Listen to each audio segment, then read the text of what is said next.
What if I told you that before this universe existed, before the stars were born, before time itself took its very first breath, someone was already there? Not a god, not a force, not energy. Something so vast, so absolute, that even the greatest gods, Brahma the creator, Vishnu the preserver, bowed their heads in complete surrender. This is not mythology. This is not a story. This is the truth that was recorded thousands of years ago in the oldest scripture ever written about the Lord of Lords, the Shiv Puran. Namaste, and welcome to Asta Or Itihas. I am so glad you are here today, because what you are about to hear will change the way you see existence itself. Close your eyes for just a moment. Imagine no sky, no earth, no stars, no sun, no moon, no sound, no light, no darkness. Not even space, because space needs somewhere to exist. Nothing. And yet, the Shiv Puran says, in that absolute nothingness, something existed. No shape, no color, no beginning, no end. Beyond thought, beyond description, beyond even the concept of beyond. The great sages, those who had meditated for thousands of years, they gave this truth a name. They called it Nirguna Brahman, the supreme reality. With no qualities, with no form. That was Shiva. Not the Shiva with matted hair and a trident. Not the Shiva sitting peacefully on Mount Kailash. This was something infinitely greater. This was Mahakal, the Lord who exists beyond time, the consciousness that needs no universe to exist in, because the universe exists inside him. Read that again if you need to. The universe is inside Shiva, not the other way around. And then, 1 second, in that infinite silence, something stirred. Not because of any outside force, not because someone commanded it, not out of any need or desire, but simply out of divine will. The scriptures call it Adi Shakti, the power of pure will. Shiva, who had no form, chose to take form. From Mahakal, the formless absolute, he became Maheshwara, the great Lord with presence, with personality, with power. And then, in the most magnificent expression, he revealed himself as Sadashiva, the eternal Shiva. 5 faces, 10 arms, radiating light in every direction. This was not birth, my friends. Shiva was never born. This was simply the infinite, choosing to let itself be seen. Like a lamp that had always been burning in a locked room, finally opening the door. Segment 3. The first love story of the universe. But Shiva, even in his divine form, was alone.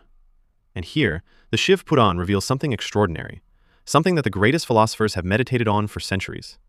From within Shiva's own being, from his own love, his own energy, his own nature, a radiant power emerged. She is called Adi Shakti, the primordial power, the first feminine force in all of existence. She was not separate from him. She was not created by him. She was him in a different expression. Think of it this way. Shiva is the sun. Shakti is the sunlight. Can you separate sunlight from the sun? You cannot. And that is the eternal mystery of Shiva and Shakti. 2, and yet 1.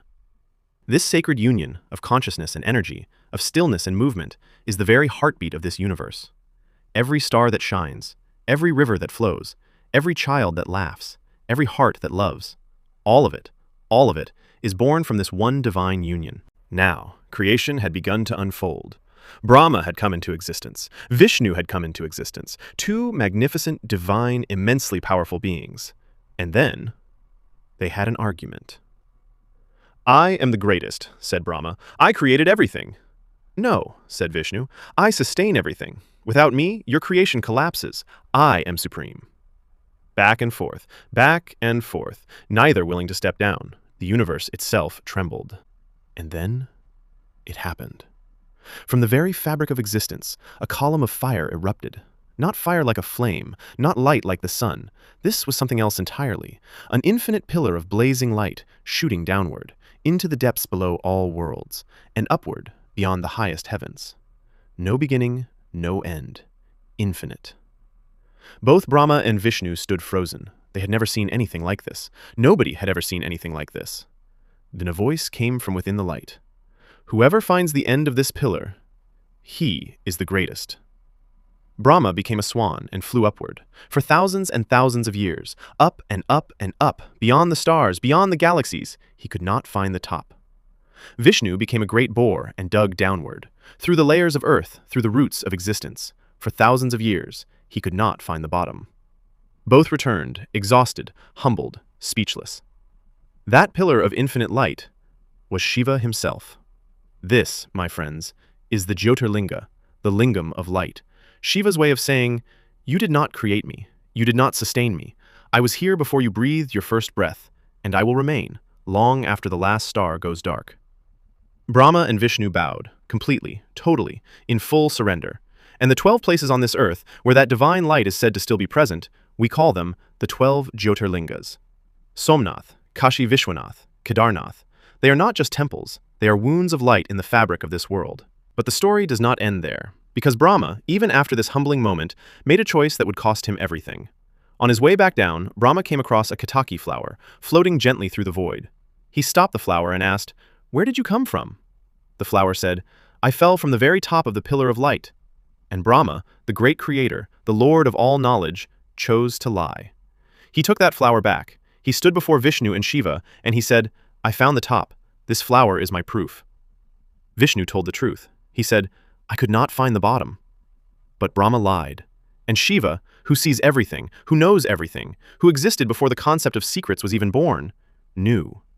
Shiva appeared in his full, fierce form, and he looked at Brahma, and he said, "You lied. You let your pride speak. You used an innocent flower to protect your ego. And for this, you shall not be worshipped on this earth. No temples shall be built in your name. No ritual shall invoke you the way it invokes the divine." And that is why, even today, across this entire vast country of India, temples of Brahma are almost nowhere to be found, while Shiva temples number in the hundreds of thousands. And the Ketaki flower, that beautiful, fragrant flower, to this day is never offered to Lord Shiva. A punishment written in nature itself, still being carried thousands of years later. Think about that. My dear listeners, what you just heard today is not the beginning of a story. It is the beginning of the story. The only story that has ever truly mattered. The story of where everything came from. Why you exist. Why this world exists. And what force is silently holding all of it together, even right now, as you listen to these words. You have just walked through the gates of the Shiv Puran. And I want you to know, you are not here by accident. Something brought you to this video today. Some pull, some curiosity, some longing. Trust that.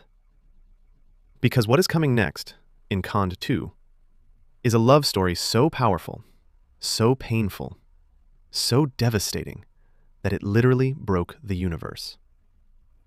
A goddess who loved so completely that she walked into fire rather than hear her beloved's name dishonored.